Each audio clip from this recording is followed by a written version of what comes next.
This talk is about some of the research that I've done. I guess Paul's caveat probably applies even more so here in terms of I'll be, one writes about this kind of area just sort of, sitting in one's PhD carrel thinking like, this is roughly what I think journalists do. And then you have to deliver it to a room of journalists and find out their opinions. So, the broad idea, I think, from a finance point of view, one of the big, I think as Paul kind of conveyed pretty well, the big picture question that finance has long been interested in is how do investors obtain and process information? So if we think about the early days of how market, the early ideas of market efficiency, the parody version was just that when firms disclose something, it's almost beamed into the heads of all investors immediately. That everyone just, once it's out there, everyone knows about it. But I think in some sense, the existence of a big and vibrant business press suggests there's probably some obstacles to people either getting information or processing information. People might read, the sports column for fun, but they're not always reading about earnings announcements for fun. They're trying to learn something, presumably. No offense to the funness of people who write about earnings.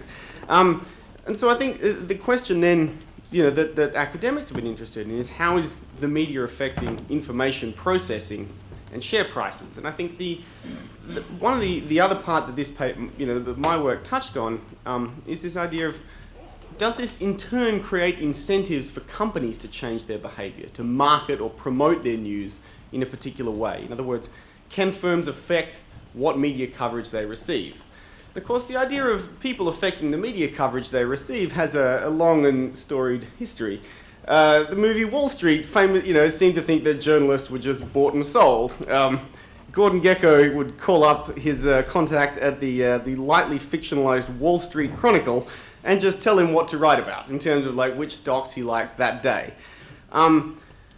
Aside from such kind of such sort of Hollywood interpretations, you can think about different levels of influencing coverage that you might get. I think the highest level one is just, does the paper write about your firm at all? Are you even covered? And I think this relates to the dissemination role of the media that Paul talked about.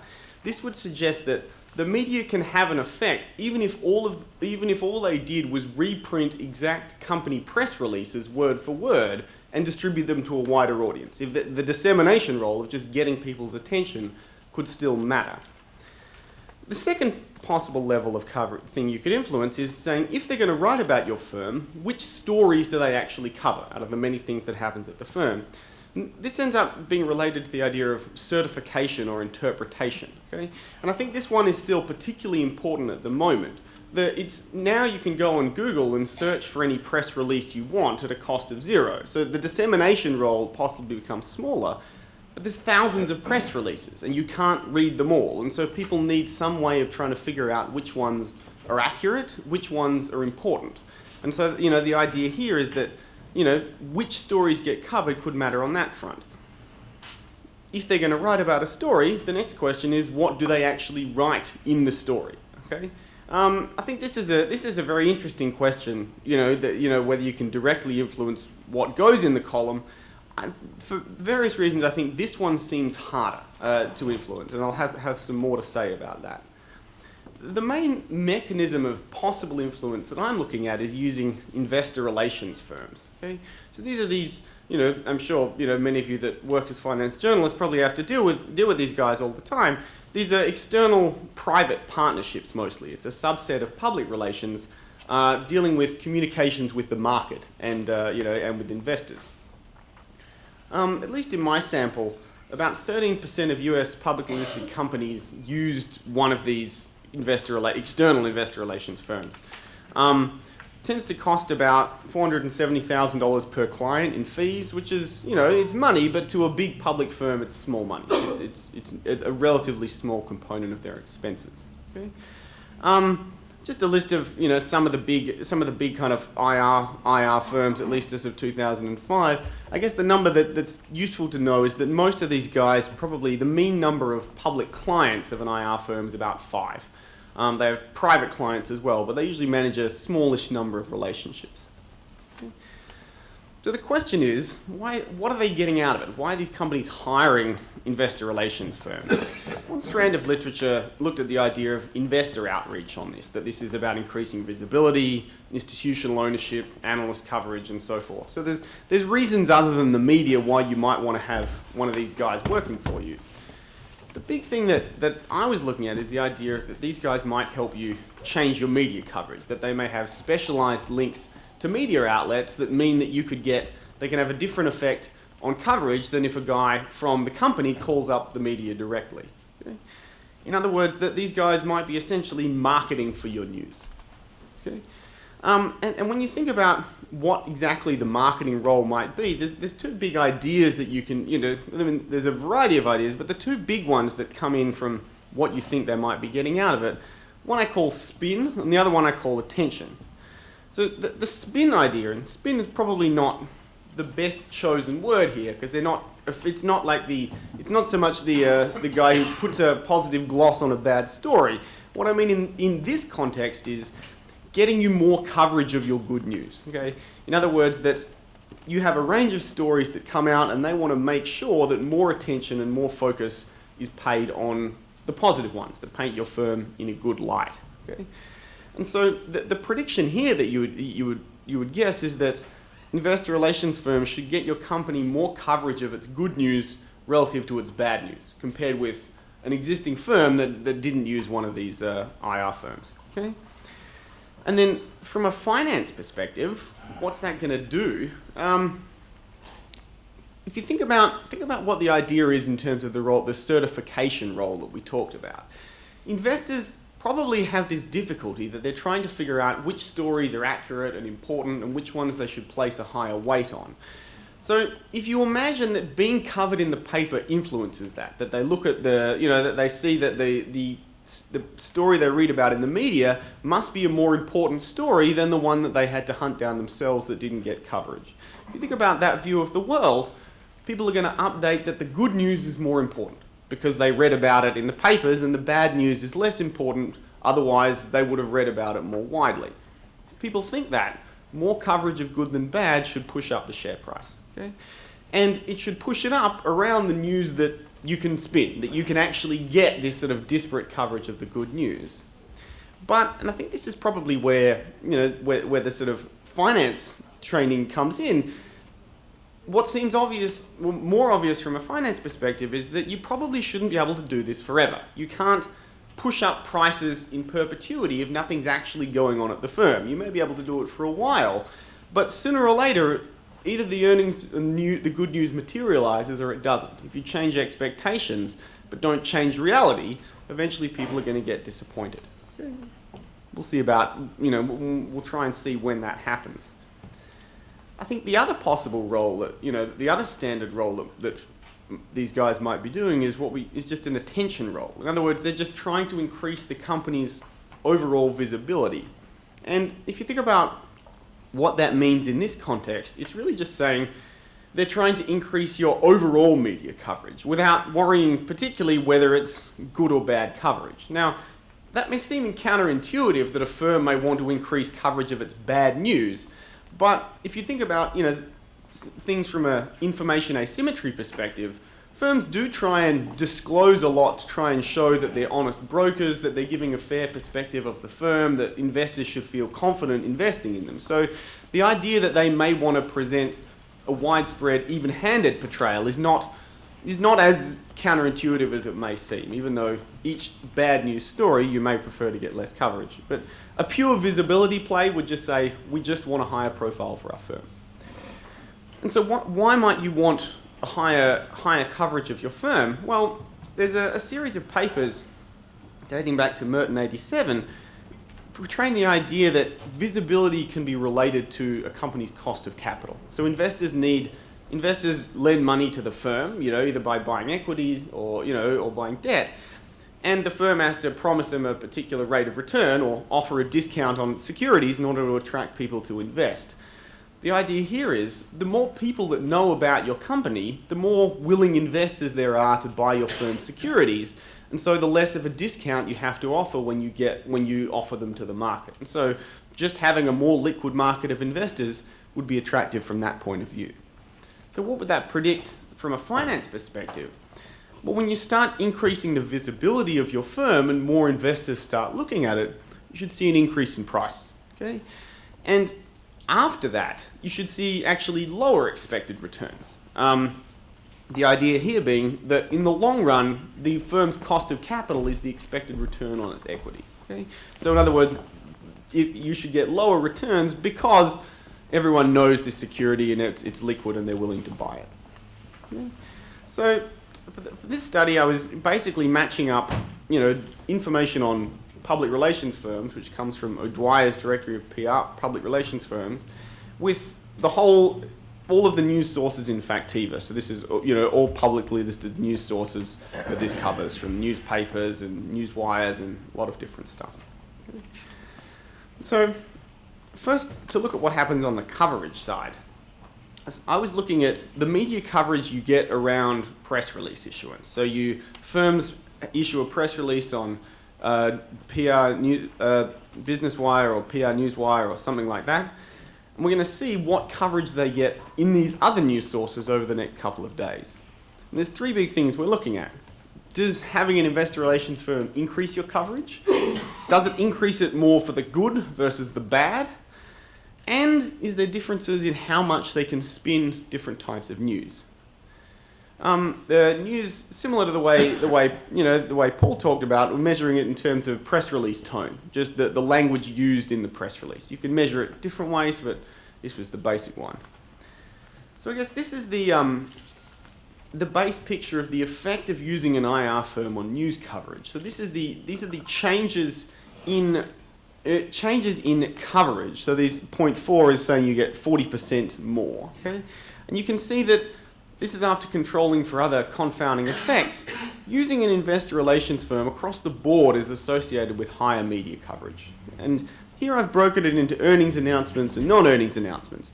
There's a bigger increase in earnings overall. Non-earnings, there's an increase, but not by as much. But the next thing that's sort of definitely worth looking at, and this is the big sort of hypothesis of the paper, is this discrepancy between how much your coverage goes up when you release good news and how much you release bad news. Positive and neutral are lumped together for the same reason that Paul said, that the empirical content is in the bad news. We're mostly defining tone in terms of how bad is it, and so good and neutral are sort of in the same category if the good is not especially informative. And so what you see is that when you have one of these IR firms working for you, relative to other firms, both categories go up, but the good goes up by more. And that's the spin idea, that they manage to get you more coverage of your positive press releases than your negative. Your negative is going up, so that they can't stop papers writing about you. And even in the data, you are getting more coverage of your bad news. So it's like there is an across-the-board increase, but it's this discrepancy that's the spin idea, that they're getting you more of the good than the bad. But curiously, when you look at earnings, there's no ability to spin. In other words, that the coverage of your bad earnings news attributable to the IR firm is the same or even ever so slightly higher than the increase in coverage for your good news. So, this is just the same thing shown in tables, 27% more media coverage overall. Bad news in general is more newsworthy, but if you have an IR firm, the effect of a given level of bad news is about 20 to 27% smaller. So that's the spin idea. They're getting you less coverage of bad news relative to good compared with other firms, but then that drops away for earnings.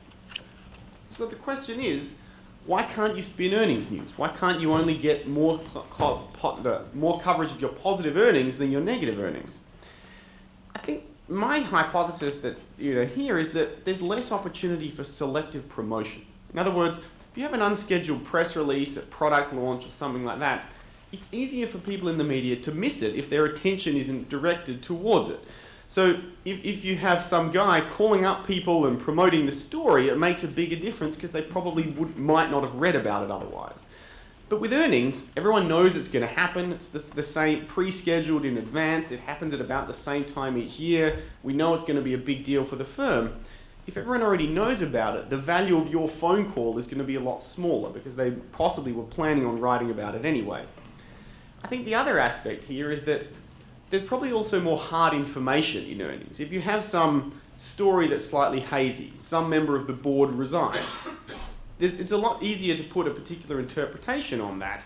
Whereas 4.2 cents per share, people kind of know what that means. The analyst said it was going to be 5. If it's 4, it's hard to say this is actually a good thing somehow. So their ability to control what journalists think and how newsworthy they think might also be smaller.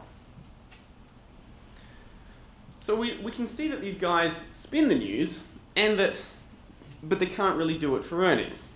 Question from a market perspective, does this affect the returns that the companies get around these announcements? Okay?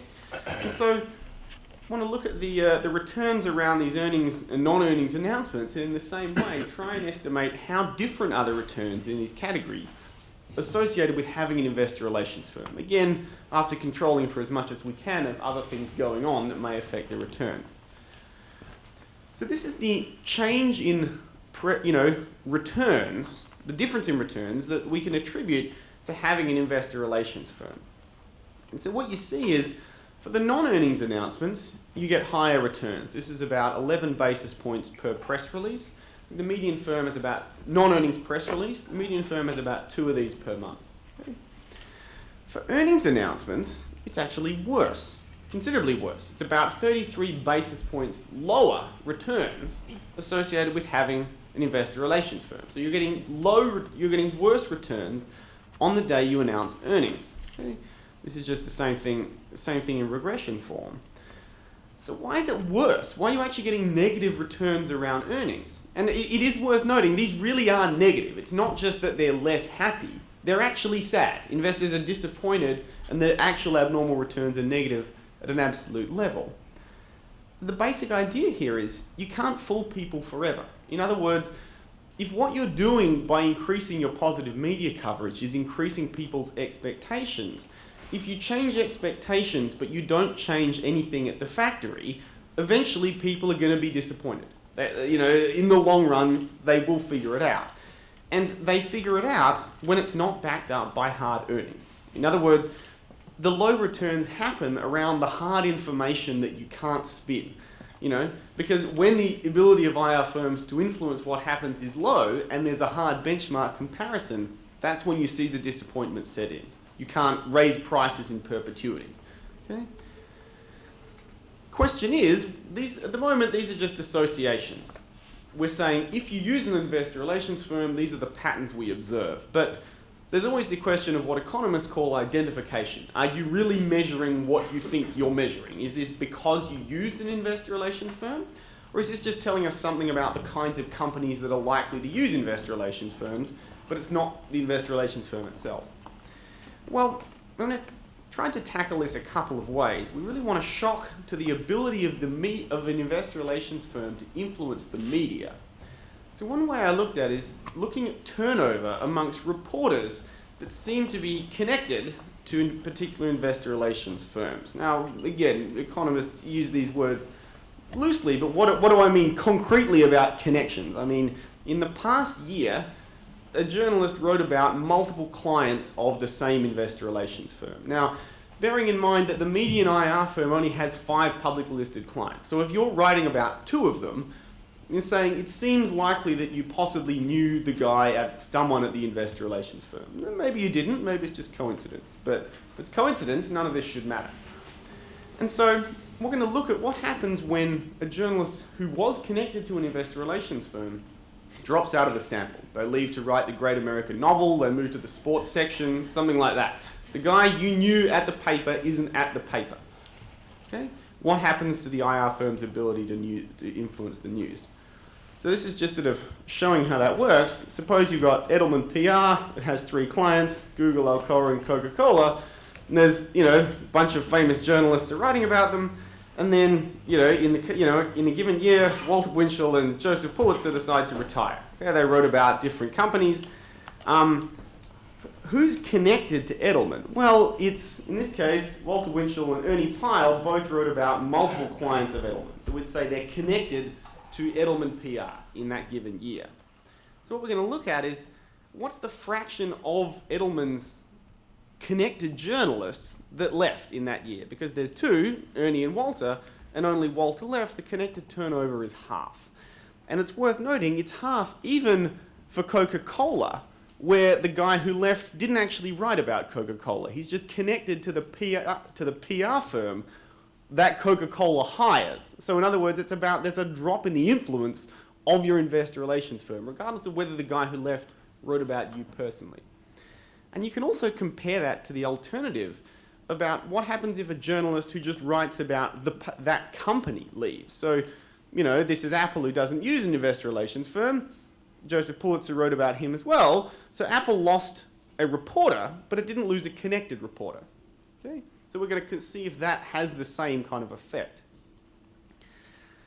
And so the first thing you can show is that having connections at all makes a big difference in terms of the patterns in return. So you can split investor relations firms in any given year into those that have at least one reporter that's writing about multiple stories of theirs versus those that have no such reporter. And I call, that's the no reporter connections in the blue. You see that both of these patterns in returns are way bigger when you have a connected, some reporter that seems to have connections to the investor relations firm. So when we say the patterns, connections make your non-earnings announcement returns much bigger, and they make your earnings announcement returns much more negative. So, both effects are magnified, okay? They push up the price more, the disappointment is larger. Unconnected IR firms actually don't seem to do much at all. These things are both indistinguishable from zero. So if the IR firm you hire doesn't seem to know anyone in the media, it doesn't make any difference to your returns. So having connections makes the effect of IR firms bigger. But importantly, when a connected reporter leaves, both these effects shrink in. When your guy at the paper leaves the paper, your ability to, the patterns in returns move in the opposite direction. The non-earnings, which were big, go down. The earnings, which were negative, go up. Everything shrinks back in. But if you get the departure of a non-connected reporter, so it's someone who wrote about your company but isn't connected to your investor relations firm, that doesn't do anything. So it's not that something happened in Apple's coverage, it's that something happened to the journalist that was connected to Apple's investor relations firm. And that's where all the action's coming in. You can also look at the same thing on the media side. Are these investor relations firms actually causing better media coverage? Maybe I just hire an investor relations firm because I have a lot of good news coming up. Well, one way you can somewhat look at this is you can say, well, let's look across news sources. Here I'm just looking at daily newspapers and see where is it likely that the investor relations firm will have more influence. It's looking at newspapers in the same state as the investor relations firm. Okay, so in other words, see whether, if an IR firm is based in New York, do you get more coverage in New York papers relative to LA papers? And it turns out you do. This is the base amount of coverage you get for your positive press releases in the average news source. This change is how much having an IR firm increases the coverage of your good news in papers in a different state to that of your investor relations firm. So if I'm a New York IR firm, how much does my coverage go up in Atlanta? This is saying how much does my coverage go up in New York if I have a New York investor relations firm. Okay, and so you can see that it goes up a lot more close to the investor relations firm than far away from the investor relations firm. And you can also compare this to how much your coverage goes up if the company itself is in the same state as the newspaper. So in other words, a New York company will get covered more in the New York Times than it will get covered in Atlanta. The effect of a local IR firm is considerably bigger. I mean, these all add up, but the effect of the local IR firm is bigger than the effect of an actual local company. So it's when the guy is in the same city as the newspaper, that seems to matter more for what coverage you get. Okay. And so I think this kind of is giving us some ideas about how these relationships possibly work between IR firms and media. And here it's where it gets necessarily speculative. What do we know for sure? It looks like personal connections matter. It looks like geography matters. When you seem like you might be more likely to know the guy, when you happen to be near the guy, man or woman, it makes, it's going to make a bigger difference in the changes in coverage and returns. I think the big thing to emphasize here, these investor relations firms don't show any ability to reduce your coverage of bad news. They can't stop anyone writing any story about you. And I think this is probably the strongest evidence of against any sort of quid pro quo, explicit or implicit. They can't kill a story. But what they might be able to do is just selective notification. In other words, they only call you up or send you an email when the news is good. Okay? And that works just if people are busy. I think it doesn't need any particular conspiracy. You've got a tight deadline. You've got to fill all this stuff. If someone says, hey, there's a story you might think about writing. Here's the press release. Here's some sources you can check out. Does that make you slightly more willing to write about that story? Okay? And I think, to me, this fits in with my crude conception about what are the incentives at play here. Because if you think, and again, what one thinks from the PhD Carol, I would guess if you write a story that's just factually wrong, you're going to get in a lot of trouble. It's easy to check that. That's going to be bad for one's career. If you write stories that always look like you're super optimistic about the firm, even when the news is bad. So if you shift what's in the story, people can kind of tell that as well. But the ability to tell if the relative coverage of stories is slightly unbalanced is quite hard, because most people don't see the story that wasn't written about. In other words, if a marginal story just drops out of the paper, do people know? I'm not sure they do.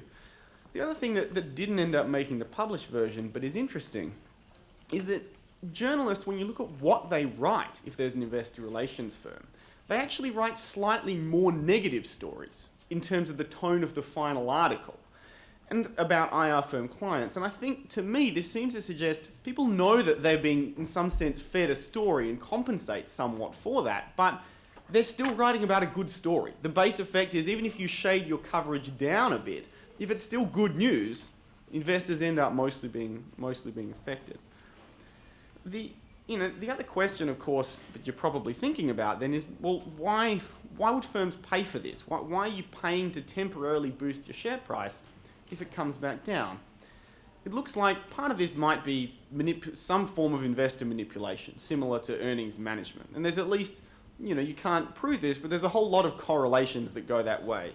Using an IR firm is associated with a higher chance of restating your earnings, with worse governance, with cutting research and development in terms of real earnings management, with changing the accruals, which is changing the timing of recognizing earnings, with having more stock and option compensation for the CEO. If the CEO personally wants the stock price to be higher for his own personal wealth, you more use these guys. So it seems like firms that have, give other indications of caring about short-term price movements also are more likely to hire one of these investor relations firms.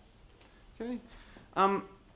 To briefly address the alternative of sort of the attention idea, doesn't seem to be, there is more attention, but it doesn't seem to be what's going on here. The two big predictions out of an attention view: prices should go up when you add an IR firm, and there should be low returns. In fact, what you get is the opposite. When you add an IR firm, returns are low, and thereafter returns are no different.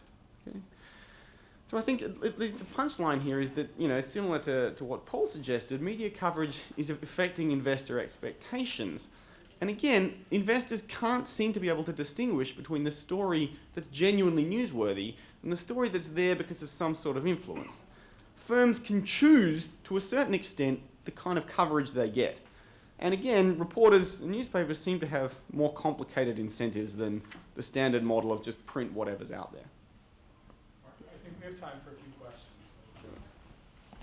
Sure.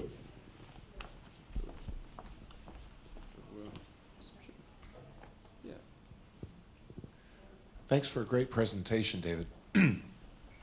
I thought the findings about the lack of spin effects on earnings news were interesting, but I wondered whether, I was actually surprised by them, because I thought there might be even a persistent spin effect if you're actually able to clarify the meaning of earnings.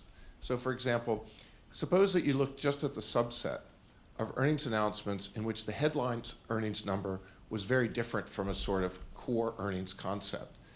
You might find different effects there. So I wonder if you looked at that subset. Let's say, for example, when employee stock options are being granted and affecting headline earnings a lot, but not really core earnings? I haven't looked at that. That's a good question. I mean, in some sense, I think that would definitely affect what they write. The question is, would that affect whether something gets written at all? My point is that it would be an opportunity to actually clarify for someone. Oh, yeah, for sure. I think in a way that could be really helpful. I think that's definitely true. I think there's definitely other things like that going on. There's a lot you could do with that. Yeah.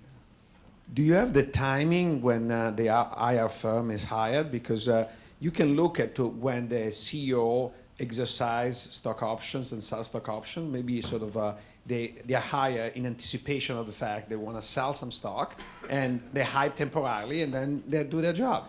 It's possible.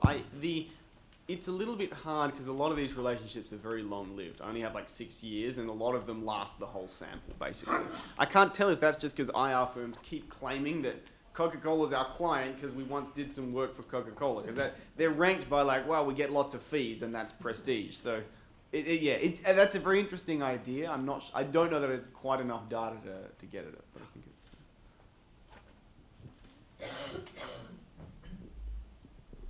Thanks so much for your talk. I just wondered if you have a good sense of whether companies understand all the details that you're outlining of using an IR firm and how that affects their share price. Because if these are the kind of things that happen, if their returns are actually lower when they start using an IR firm, I wonder if at some point they would go, oh, it's not really worthwhile, or if they think it's just kind of useful to be well known to the public. So I glossed over this a little bit. The total returns are the same. So that they're better on some days and worse on others, and when you add it up, it doesn't seem to be a big difference. But I guess the caveat that is worth noting here is that if you only spend $500,000 on the IR firm, if the IR firm added $2 million of value or $500,000 of value or $0 of value in a $20 billion company, I wouldn't be able to tell. So in some sense, I can't say whether it makes sense globally to hire these guys or not. All you can really say is at least what's the pattern that it has on the stock price. But I think the other possibility is they just do other stuff. You know, maybe it just streamlines other things, or it, specialized links. But there seems to be at least part of the role, I think, seems to be this media component. Right, why don't we take one more question? I'm not really sure about the U.S., but globally speaking, earning beat is for the younger reporters, and this beat is now taken over by algorithms. Okay. And I wonder how this will affect it. Interesting. My sample, I think, ends in 2007. I don't know. Were the algos already running it by then? Yeah. Interesting. I haven't broken it down by news source. In some sense, I just lumped everything in Factiva together and called it the media. But I think there'd be an interesting question as to at least a daily newspaper presumably is still having a guy that writes the story, and the other between the automated and non-automated. That's a good question.